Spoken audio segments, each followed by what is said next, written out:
Bonjour les jeunes, on se retrouve aujourd'hui dans une nouvelle vidéo. Le thème du jour est la probabilité. Voici l'exercice que je vous propose. Aujourd'hui. Une boîte contient 12 macarons de parfum vanille, fraise, chocolat, pistache numérotés comme ci-contre. Donnez pour chaque situation la loi de probabilité. Donc, première situation, on tire le macaron et on regarde son parfum.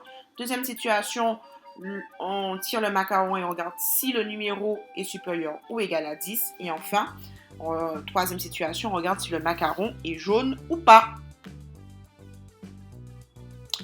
Première question. Donc, on tire le macaron et on regarde son parfum. Alors, donner une loi de probabilité, c'est équivalent à faire un tableau. Un tableau où je vais noter les issues et les probabilités associées.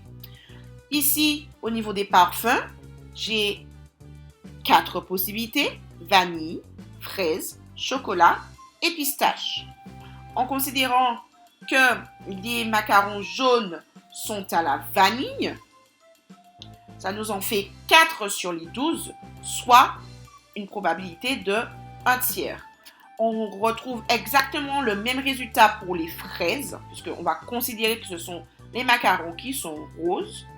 Les macarons au chocolat, on va considérer que ce sont les marrons. Donc, j'en ai 2 sur les 12, soit une probabilité de 1 sixième. Et ceux à la pistache seront les verts.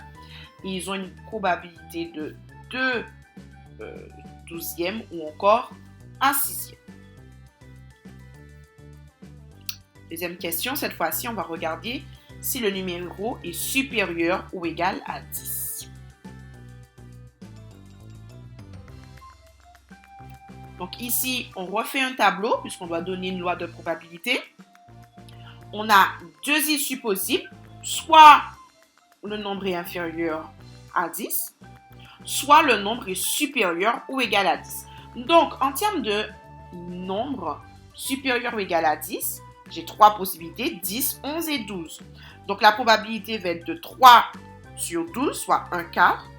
Et tous les autres nombres, donc les 9 autres nombres sur les 12, va nous faire la probabilité des macarons avec un numéro inférieur à 10, soit une probabilité de 3 quarts. On termine avec la troisième question. Cette fois-ci, on regarde si le macaron, il est jaune ou pas. Ici, on a 2 issues possibles. Le macaron, il est jaune ou il ne l'est pas. Donc, j'ai 4 macarons sur les 12 qui sont jaunes, soit une probabilité de 1 tiers. Et j'en ai 8 sur 12 qui ne le sont pas, soit une probabilité de 2 tiers. Donc ici, avec le même exercice, on a réussi à donner 3 lois de probabilité différentes puisque tout dépend de l'expérience aléatoire. Qu'est-ce qu'on regarde? Est-ce qu'on regarde le numéro? Est-ce qu'on regarde la couleur? Est-ce qu'on regarde le parfum? Etc.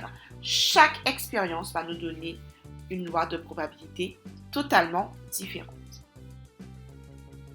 Je vous remercie de m'avoir regardé. On se dit à très bientôt dans une nouvelle vidéo. Bye bye!